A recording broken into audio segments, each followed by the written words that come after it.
intitulé le Congo et Israël. Émission na biso pe komona yango le Congo et Israël. Israël au totanga dans la Bible parce que la Bible nous présente biso des pays d'Israël, des nations d'Israël, des alliances, des maisons, des communautés d'Israël. Entre les deux pays d'Israël wana nde totcheli bino ba image oyo tozalaka na yango na ba église na biso, tozalaka na yango na bandako na biso, drapeau ya République démocratique du Congo pe drapeau ya Israël, deuxième nation, Israël et Moyen-Orient. Alors ba image oyo ils ont reflété les deux pays, les deux nations d'Israël oyo Bible et lobaka. Ezoloba yango na ba langage codé, ezoloba yango na ba langage moko caché. Nzamba salaki biso ngolu poto comprendre yango d'une manière profonde et monsieur ezo sunga biso ko révéler ba secret yango. Et monsieur ezo sunga biso ko beta masolo ndenge ba prophète nyonso ya Bible bazo beta histoire ya Israël. Finalement lorsqu'il parle d'Israël, tantôt il parle de la première nation, tantôt il parle de la deuxième nation. Donc il suffit de savoir différencier Israël première nation dans sa localisation, Israël deuxième nation dans sa localisation, et on comprend que oyo prophète azoloba awa azolobela Congo, oyo prophète azolobela awa azolobela oya Moyen-Orient. Et juste curieusement, plus de 150 fois répéter les mots Sion dans la Bible. Or, les mots Sion ou la montagne de Sion se localise au Congo. Pendant que la montagne de Sinaï, la montagne de Zaou se localise au Moyen-Orient. Donc, voilà ce que nous allons développer dans notre émission Oyotoye Kobetela Biso Masolo ya Congo. Mboka Bilaka, Congo, Mboka Oyo Nzamba Pona, Congo, Mboka Oyo Nzambe abongisa banda na ebandeli, banda mokili ebanda ya sala bakalikili nyonso na motoplace abandaki kosala motoplace pe akanisaki aya kosukisa histoire de l'humanité na esika wana. Tobondeli Nzambe. Seigneur, nous sommes reconnaissants. Merci pour cette faveur que tu viens de nous accorder.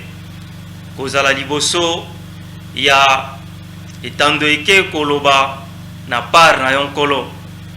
Yahweh nani akoki koloba soki yo tindi ete. Yo tindi biso opesi biso manda ya kosakola ya koloba vérité ozalaki ya kobombama. Kolo tozana posa ya lisungi na yo. Continuer kozwa soin ya musali na yo, continuer kozwa soin ya moko na moko oyo akolanda biso, disposer ba pensée na biso, disposer nkolo mitema na biso po maloba na onde yango pesaka bomoyi.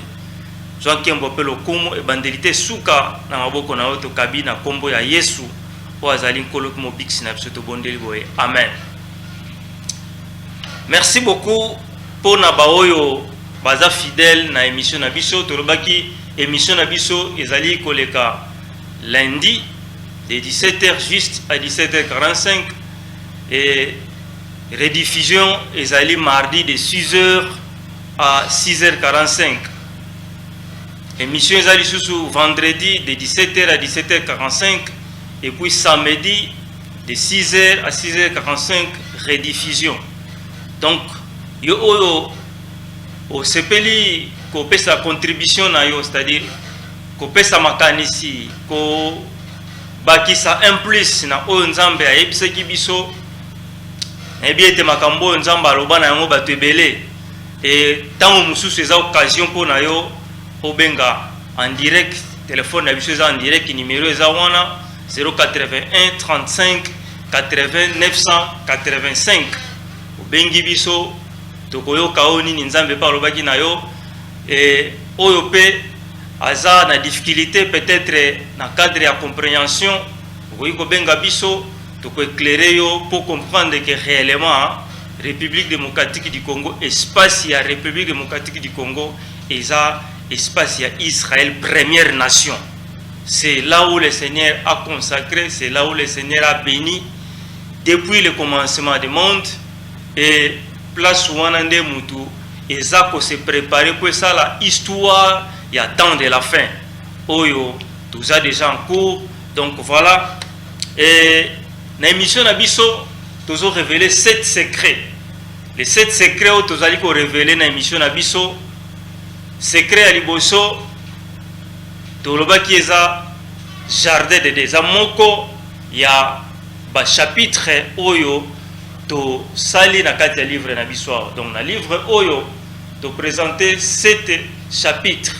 Et 7 chapitres, Oyo, ils ont contenu le livre Oyo, ils ont moko ya ba secret Oyo, ils ont na kati ya le Congo et Israël. Donc, livre ils ont na valeur il y a $20. Ceux qui vous a intéressé na yango, au bengi na même numéro, vous allez avoir votre livre et puis avoir toutes les informations qui contiennent les livres. Et voilà, premier secret, Toloba qui l'a fait passer, c'est aller jardin d'Éden. Nzambe a créé qui moto na jardin d'Éden, Nzamba bandaki makamunyo sur na jardin d'Éden. C'est là, dans le jardin d'Éden, que Dieu a mis l'homme. Et Bible a expliqué ndengeni ni moto azalaki chassé du jardin d'Éden, ndengeni ni moto azalaki chassé vers l'Orient. Vers l'Orient, nde moto akendaki wapi. Ceux qui tangi Bible, tu vas comprendre que Israël, deuxième nation, c'est l'histoire nyonso de tanga na Bible na Moyen-Orient. C'est là où l'histoire y a Israël et Salami. Mais le prophète nyonso baza na Moyen-Orient, na Israël deuxième nation. Le prophète nyonso baza na Israël deuxième nation. Curieusement, bazo localiser plus Israël première nation. Très intéressant. Le prophète Nazolo va bientôt. Tant qu'on a la Bible, prophète Jérémie, prophète Esaïe, prophète Ézéchiel, prophète Daniel. Le prophète Nyonso ya Bible, basana Israël deuxième nation. Mais tant qu'on localiser Israël, bazo localiser plus Israël première nation.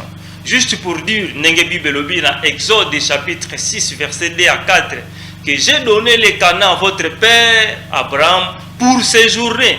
Donc ils étaient conscients que na Moyen-Orient place bazala keza mabele na bangote bakenda kikaka po basala o tango nyonso nzamba lingaki bango basala place wana etango ngekokaki bazala ki dispersé partout dans le monde. Donc voilà, c'est pourquoi les prophètes parlent du rassemblement au-delà du fleuve de l'Éthiopie. Sophonie chapitre 3 verset 9 à 10 et kunande place bao nyonso bazala dispersé, ba descendance ya bao nyonso bazala dispersé à partir ya espace ya République démocratique du Congo, Moyen-Orient et Asie, c'est-à-dire Russie et Chine, États-Unis, Europe, bango nyonso soki ngonga koki na mikolo ezali koya bakozala rassembler, tokozala rassembler juste n'espace ya République démocratique du Congo place nzamba banda histoire na moto. Donc nous devons être préparés, nous devons être conscients de ça. Bible est clair pour Elobaete dans Romains chapitre 1 verset 18. Et le Seigneur Dieu est en colère contre tous ceux qui détiennent la vérité en captive. Donc tokoki ko bomba vérité te to kanga yango to fina yango pendant que toyebi que vérité yango. Donc espace ya République démocratique du Congo, vérité ezake et yango de Israël première nation. Et Israël ya Moyen-Orient kuna bana Israël bakendaki kaka kosala histoire, bakendaki kaka ko occuper, on bakendaki kaka ko vanda kuna. Tango kokaki ba panzanaki et o baza kuna lelo entre guillemets Bible lobi bien na tango oyo biso tozokoma sikoyo, ce ne sont pas les vrais Hébreux. Les vrais Hébreux babimela en espace ya Congo et le vrai Hébreu était de la peau noire. Donc ceux qui se disent juifs aujourd'hui, ils ne le sont pas. Ce sont des prophéties que apôtre Jean azozwa to azwaki na île de Patmos soko tangi Apocalypse chapitre 3 verset 9, Apocalypse chapitre 2 verset 9, vous allez voir tout ce que je dis, qu'ils viendront s'incliner, demander pardon, que Tobandeko usurper position à Bino. Ceux qui se disent juifs, ils ne le sont pas, ils mentent, ils ne sont pas des juifs. Les vrais juifs sont de la peau noire. Il est vrai, il n'y a pas une complexité entre la peau noire, la peau blanche, la peau rouge telle que nous les connaissons. Ce qui est réel est que Dieu avait créé l'homme à son image. Et le premier homme qui a été créé sur l'espace de la République démocratique du Congo dans le jardin d'Éden, cet homme était noir. Alléluia. Cet homme était noir, était de notre peau. Et cet homme-là, qui a été créé après, cet homme a engendré plusieurs fils et filles. Et c'est comme ça qu'il est tondagé. Détail parce que plusieurs se demandent, se posent des questions pour dire, mais Bibelobi, Adam Mabotaki, Abel na Caïn, tout ça, et puis Kaya Bomimo, est-ce que tant Balobi et Kaya Kendaki na non à Kendaki Kobala Nani? Ce ne sont pas des débats à résoudre pour le moment, mais ce qui est vrai, c'est qu'au début, au commencement, inceste était autorisé. Dieu avait autorisé l'inceste pour la procréation, pour la multiplication du monde. Et après, Ayaki, na Léviti, Aeko Chami Beko était dit, ne verra pas Okomona Susu Bolumbu, Ataya demi-frère, demi-sœur Nayote. Mi Beko wana nyonso toyebi, Ndengenzambe Achaki Yango. Donc, Mukili, et se multiplia Kakana. Mutumoko Nzamba Salaki, Adam, et Ève, Bamo Babotaki Bana, et puis bana wana nde mutu bapanzanaki mokili mobimba. Donc nazo sala rappel plutôt il y a oyo tozwaki la fois passée jardin d'Éden, na kati ya jardin d'Éden prophète Moïse a révélé dans Genèse, Dieu a placé l'homme dans le jardin d'Éden et puis un fleuve sortait dans le jardin pour arroser cet espace. Fleuve wana ebima na kati ya espace wana yango nde mutu arrosaka espace wana jardin. Et c'est là où tobandaki koloba ete le seul endroit, le seul espace où on est vert, ce qu'on a la vision mondiale, tali quartier monde, tali quartier Afrique, ici quand on est vert na forêt équatoriale, l'espace où on a un fleuve moko na kati wana, c'est le fleuve Congo. Ndebima place où on a yango Moïse a mona qui na vision na ye. Parce qu'Afrique est a trois grands fleuves, fleuve de l'Éthiopie, au fleuve Congo, au grand fleuve d'Euphrates, fleuve de l'Égypte. Oyo euti na se ya Congo pe mati lisusu na likolo tobengi yango pe sous fleuve Nil et puis toza na fleuve Niger. Alors les trois fleuves oyo Bible citaka plus eza espace ya Congo, fleuve Congo et puis fleuve Nil to fleuve de l'Égypte. Et la fois passée to yaki lisusu ko yebisa bino était deuxième secret, la Bible c'est qu'on révèle sur Israël. Israël, première nation, et puis Israël, deuxième nation. La première nation, c'est la République démocratique du Congo. Deuxième nation, c'est Israël au Moyen-Orient. Tant que vous avez révélé le secret, la Bible, tant que vous avez masolo, il y a Israël, et bêti d'une manière codée. Sur Esaïe chapitre 8 verset 13 à 16, alors des maisons d'Israël, des pays d'Israël, des nations d'Israël, des communautés d'Israël, ça dépend de la version que vous allez lire. Il sera un sanctuaire, mais aussi une pierre d'achoppement.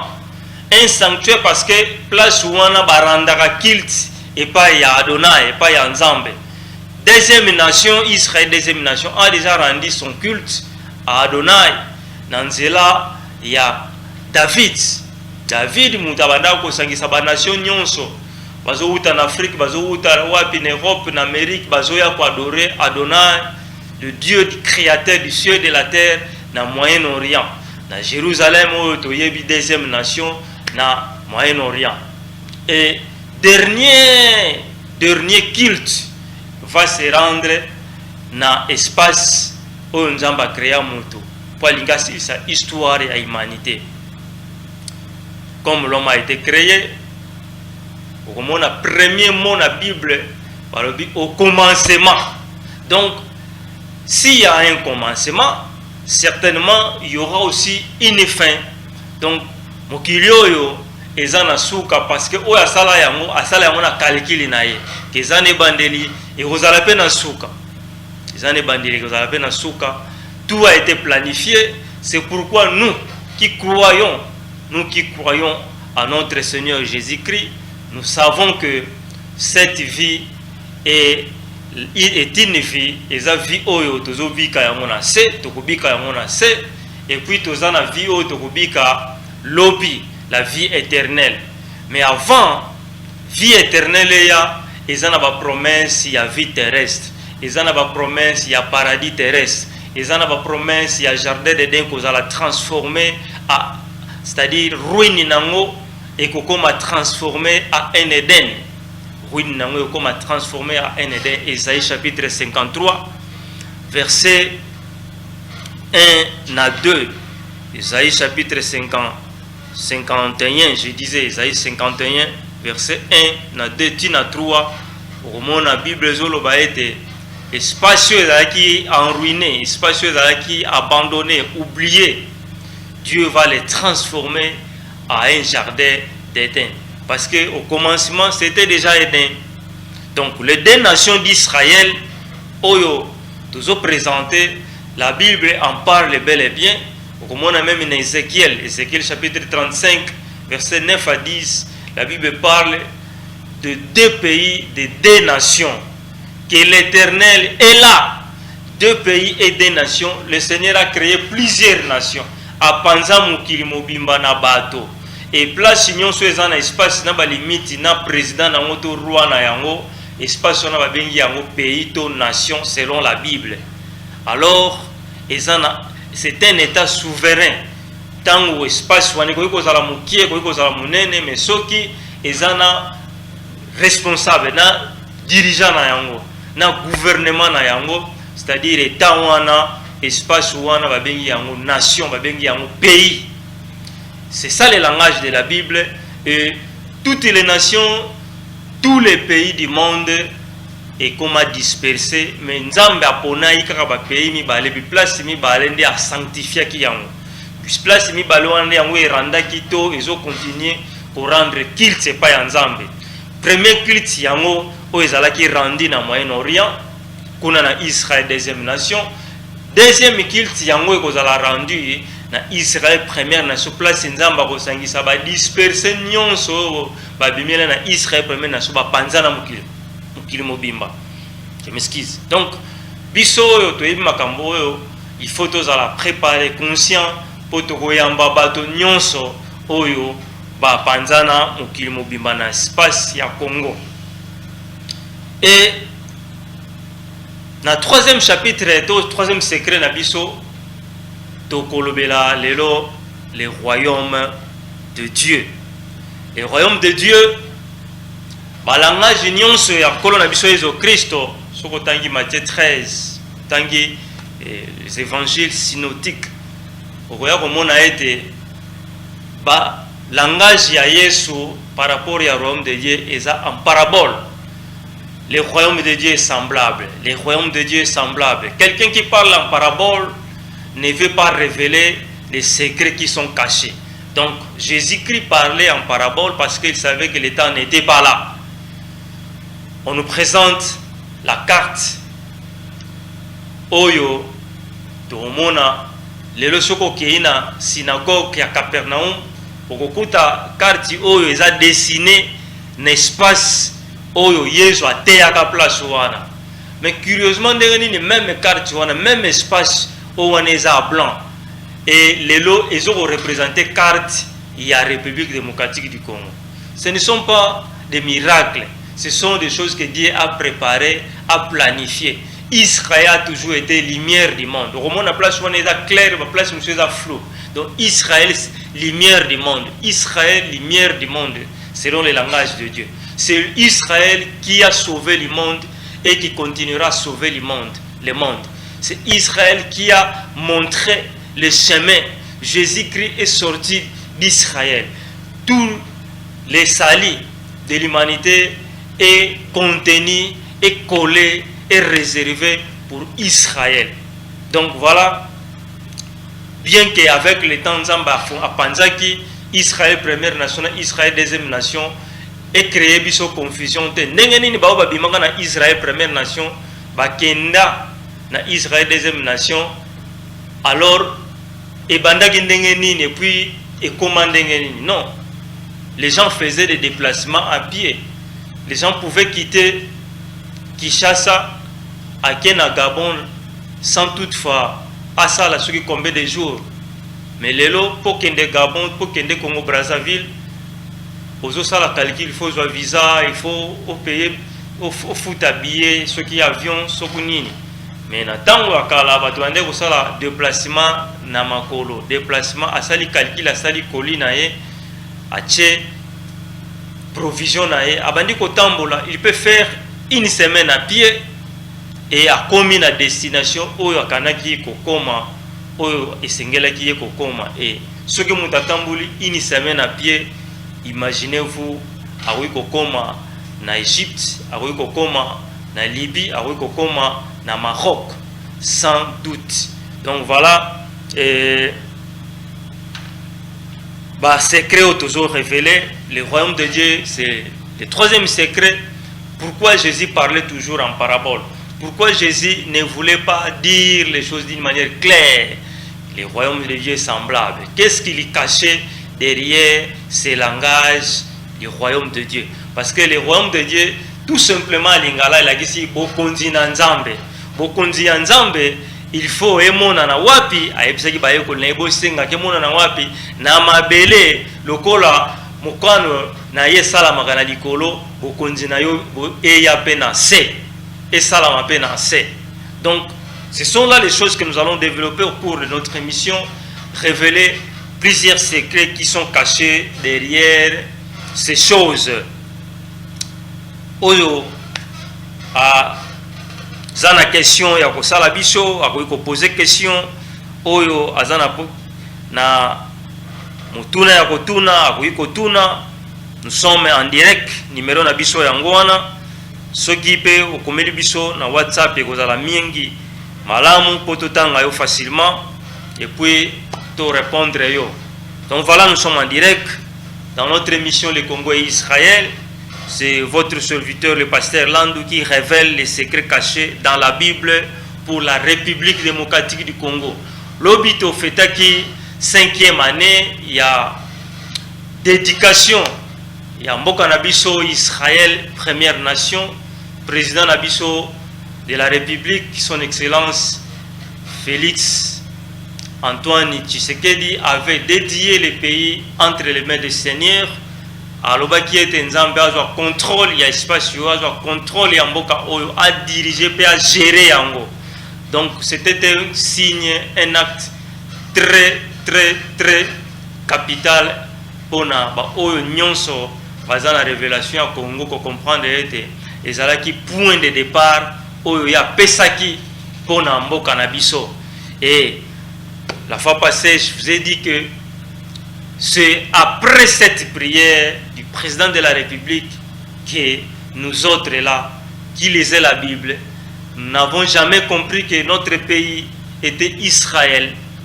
Donc, après des prières Oyo, il y a le 23 juin 2019, après yango ndenzamba bandiko bimisa makambo zaki ya kobomba, bandiko bimisa ba secret. Ngana za conscient était prière wana ndezalaki n'avait fait. Il y a encore révélé Oyo biso tozoye bisabino lelo. Ni tete président dédié Mboka akundola Oyo ezalaki ya molimo ebima mais le pétam mususu tisiko tozo comprendre babiloko ote. Donc toza déjà na phase Oyo ko comprendre ete c'est le Congo qui va gérer le monde dans les jours à venir, c'est le Israël, c'est le Congo qui va prendre le contrôle dans toutes les dimensions, c'est-à-dire dans tous les domaines économiques, financiers et na ba domaine ebele Nzambe a gérer Congo. Nzambe a gérer Congo. Il faut tout comprendre que les choses vont transformer, les choses vont changer. Ndenge toza lelo, ndenge tozomona la Congo lelo, eza ndenge tokomona yango lobite. Eza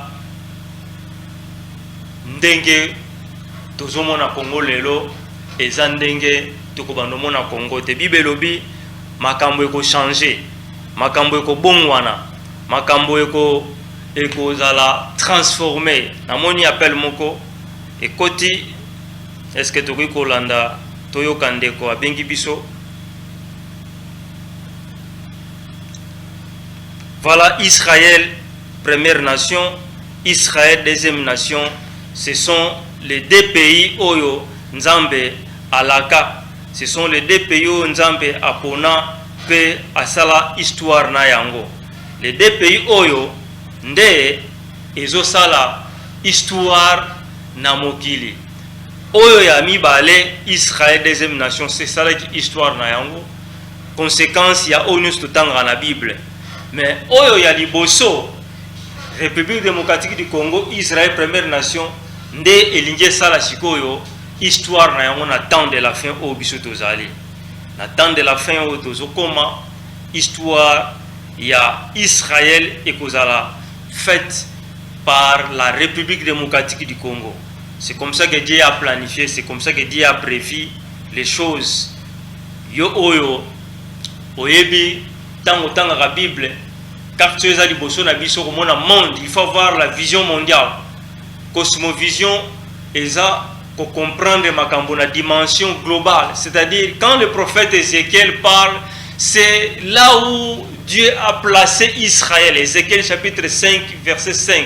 Jérusalem, c'est là. Adverbe de lié oyo, là, et ça, prophète a place wanate, prophète a dans Moyen-Orient, mais prophète a localisé place où Nzambe a placé Jérusalem. C'est là où Dieu a placé Jérusalem, Israël, première nation. Donc, au moment où Israël, première nation, au lieu de place mais il localisait plus place où place où et ça sacré parce que place place na bangote. Voilà notre chapitre to secret na biso ya lelo ezalaki kolobela sur le royaume de Dieu. Le royaume de Dieu nde tozana royaume présent eza bokonzi na Nzambe na se na tango oyo. Royaume futur eza bokonzi na Nzambe na tango oyo ekoya. Tango oyo ekoya soki Nzambe asilisi histoire nyonso na bato na se na tango na se ya mabele.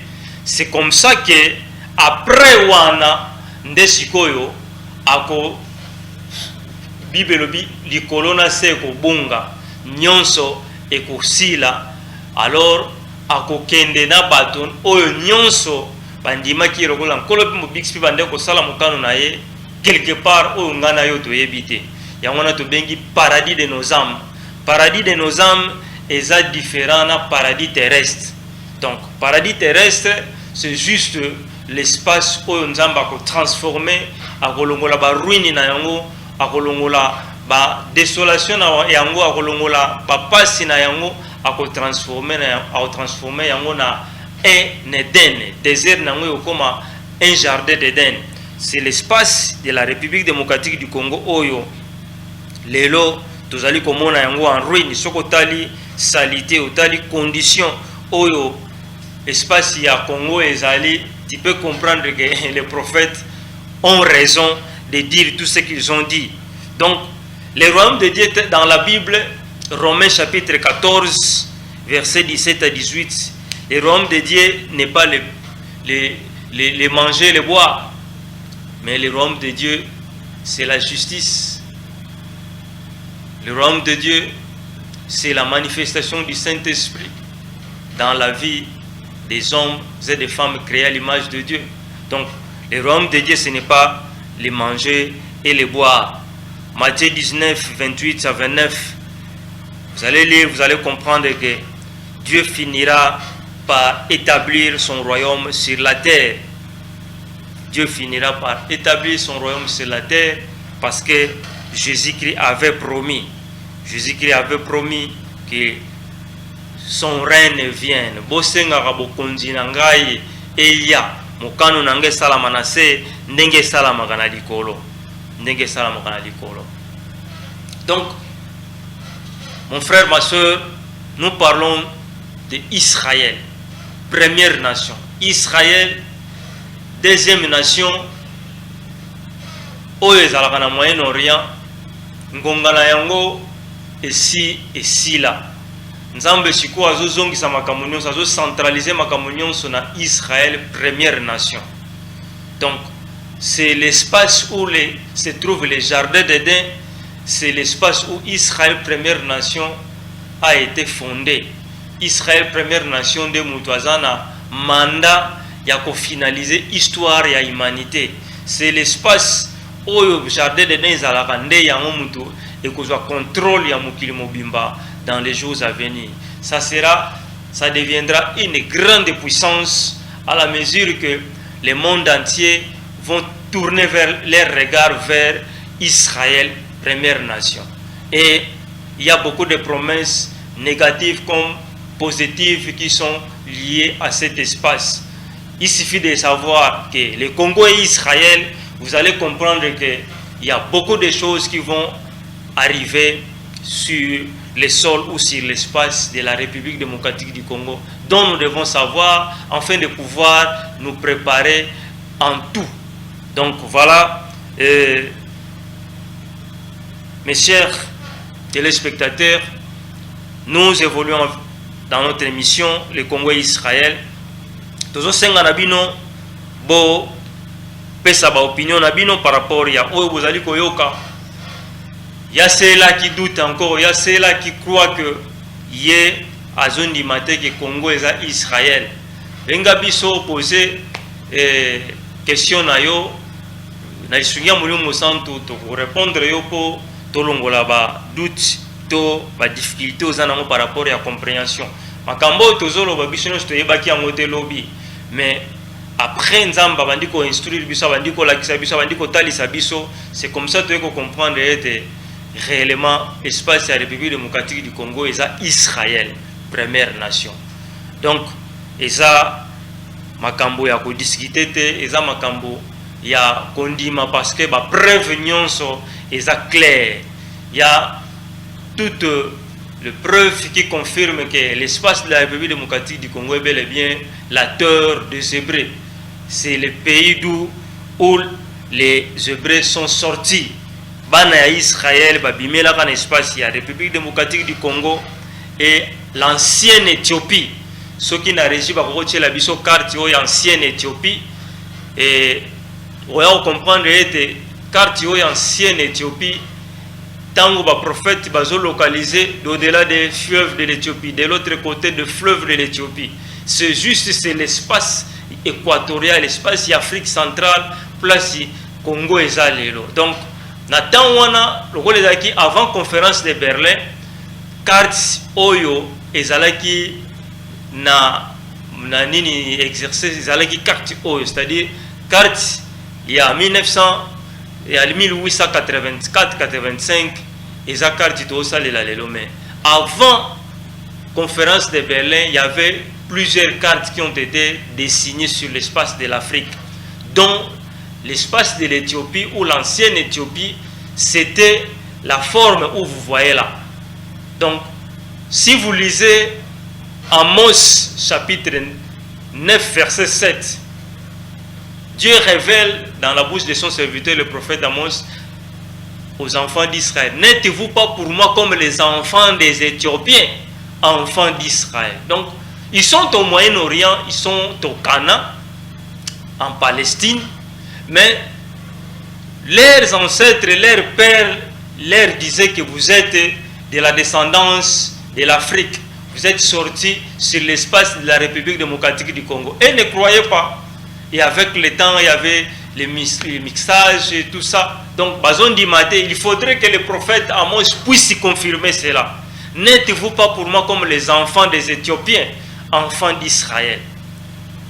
Donc, les enfants des Éthiopiens, l'ancienne Éthiopie que je parle, je ne parle pas de l'actuelle Éthiopie, qui n'est pas encore localisée sur l'espace de la République démocratique du Congo.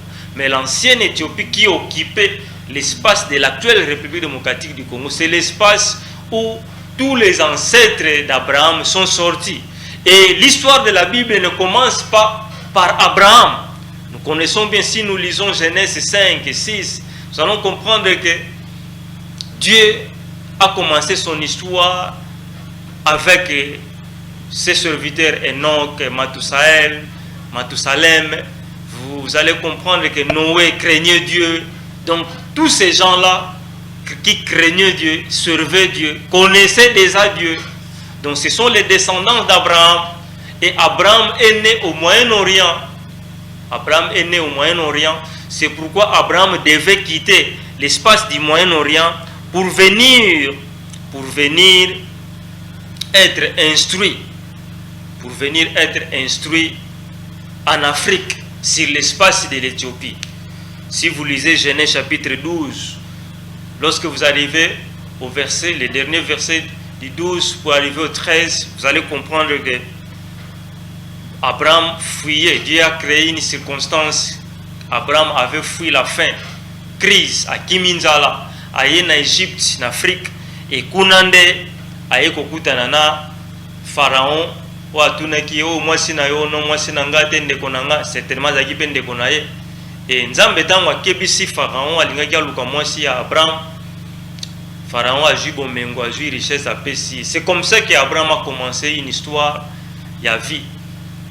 Bible zo expliqué nyon sauté, mais Bible zo expliqué na verset takana chapitre 13 wana. Abraham se dirigea vers le midi de l'Égypte. Midi de l'Égypte, c'est le sud de l'Égypte. Automatiquement, lorsque Abraham se dirigea vers le sud de l'Égypte, c'est là où l'on parle d'un certain Melchisedec, le sacrificateur du Dieu très haut, dont Abraham avait payé la dîme. Et espace où Abraham a Kutanana, Melchisedec, c'était l'espace de l'actuelle République démocratique du Congo. Donc, c'est la même histoire que nous pouvons lire dans la Bible avec Moïse.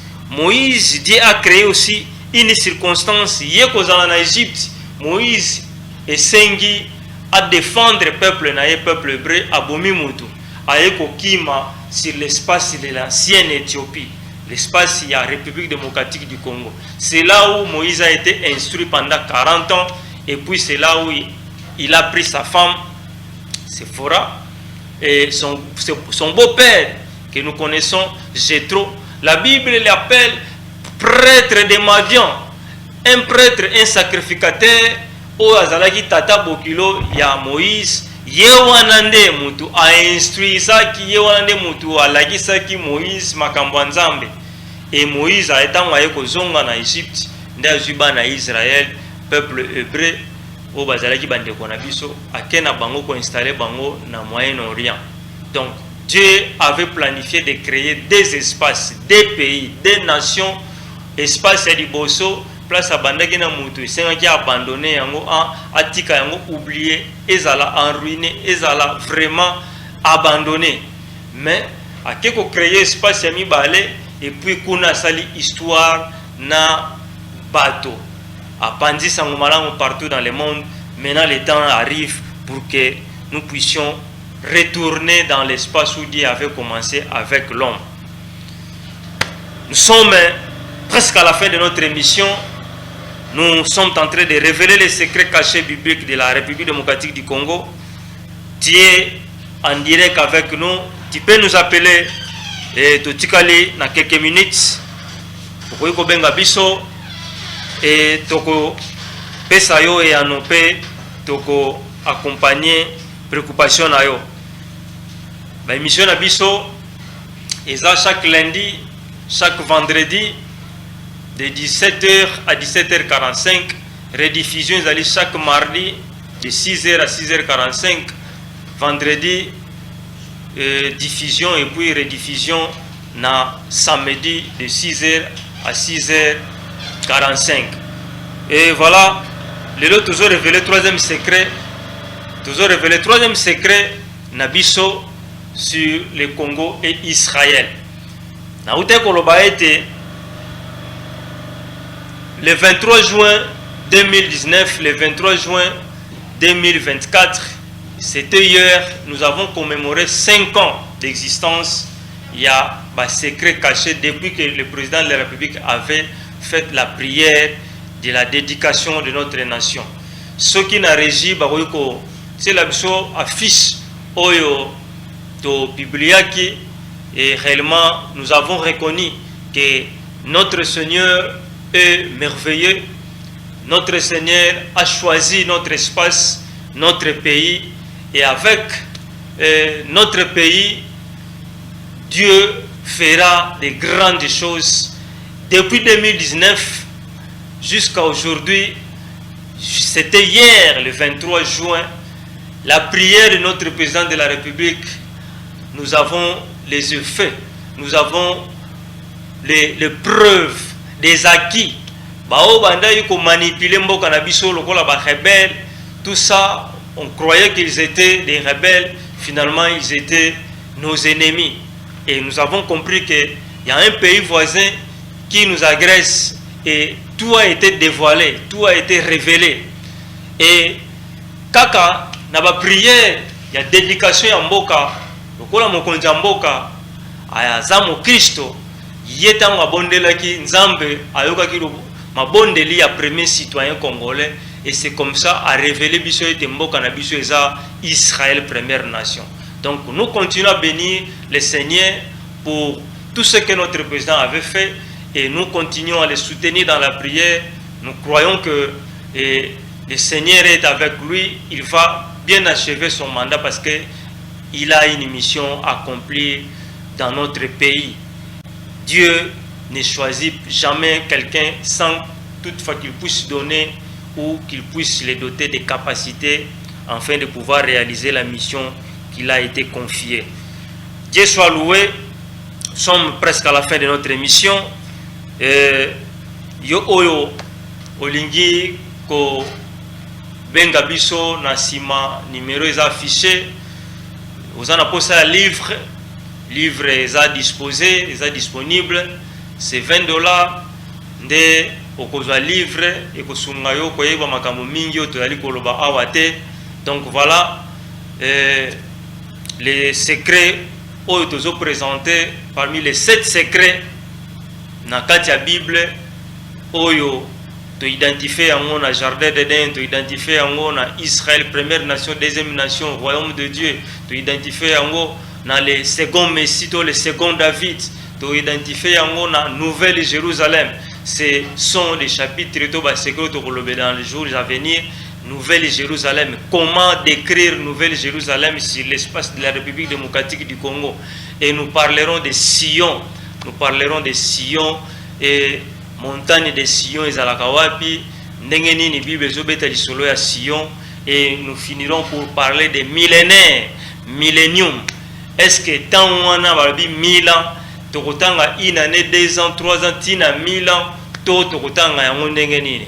Tout ce livre les décrits et na lisungia molio mo santu tozo expliquer nyonso na mukanda oyo pasteur Lando akomi mukanda oyo nde ezo expliquer biso ba secret caché dans la Bible. Nzamba pambola yo, nzambe azala na mboka na biso Israël première nation, espace oyo tozo benga lelo République démocratique du Congo. Nzamba continue ko pambola bakonzi ya mboka bao baza na manda ya kogere mboka, apesa bango sagesse pe mayele pe bwanya oyo utaka na likolo. Tokutani na mbala ya sima na émission na biso le Congo et Israël, kuna toko bimisa susu ba secret mususu oyo ezali ya kobombama. Nzambe apambola yo, nzambe a sala biso ngulu. Tokutana lisusu mokolo ya mitano le vendredi prochain, et tokozanga te kokumisa kolo na biso Yesu. Au revoir.